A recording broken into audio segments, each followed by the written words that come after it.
Today sir, so mag-solve ta karon ng problem nga consists of electromagnetic radiation. So muna siya ang problem. An antenna has a gain of 10 dBi and is transmitting with a total power of 100 watts.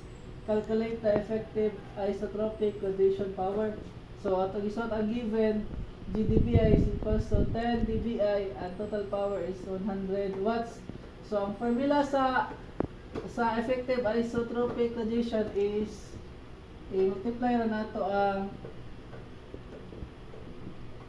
GdBi times total effective power.